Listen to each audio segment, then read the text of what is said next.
পারিবারিক সম্পর্কের জের ধরে বাবা মায়ের বিচ্ছেদের প্রভাব পড়েছে সন্তান আলিফার উপর।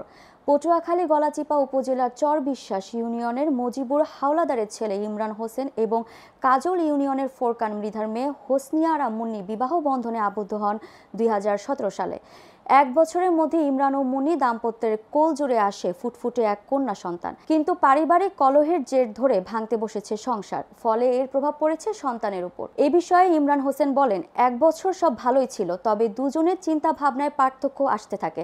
ছোটখাটো বিষয়ে ঝগড়া হয়। আমার সীমিত বেতন এবং সন্তান নিয়েছি তা মুন্নির অসম্মতি, এটি ঝগড়ার বড় কারণ। পরিবার সূত্রে জানা যায়, গত সোমবার বিকালে মুন্নি আক্তার চরবিশ্বাস ইউনিয়ন পরিষদের চেয়ারম্যান বাবুল মুন্সিকে নিয়ে তালাকপ্রাপ্ত স্বামী ইমরান হোসেনের বাড়িতে এসেছে। মেয়ে আলিফাকে 2 দিনের কথা বলে বেড়াতে নিয়ে যায়, কিন্তু 6 দিন পার হওয়ার পরেও আলিফাকে ইমরান হোসেনের বাড়ি নিয়ে আসেনি তালাকপ্রাপ্ত স্ত্রী মুন্নি আক্তার। এতে চরমভাবে ভেঙে পড়েছে ইমরান হোসেন এবং তার পরিবার। আমার নাতি আলিফারে বিকেল 5টা বাজে সোমবার দিন আমার পুত্রবধূ সারা সে নিয়ে গেছে দেখার কথা বললে, কিন্তু 2 দিনের কথা বললে নেছে। আজকে 6 দিনে পরছে আমি নিখোঁজ পাইতেছি না। আমি আমার বোনের দেশবাসীর দোয়ার রইতে আমার একটু পাওয়াইয়ে দাও কথা, আমি একটু বই লইয়ে দেই, আমি একটু শান্তি পাবো বলে।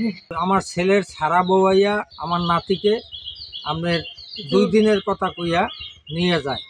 এখন আমার নাতি নিখোঁজ। এই জন্য আমি সরকারল পুলিশ ক্যাম্পে একটি দরখাস্ত দিয়েছি। আমার নাতি যখন নেয় তখন এই নাতির জন্য সুপারিশই করছে চরবিশ্বাস ইউনিয়নের চেয়ারম্যান, যাহাতে আমার নাতি পাইতে পারি। আপনারা সেই ব্যবস্থা করেন।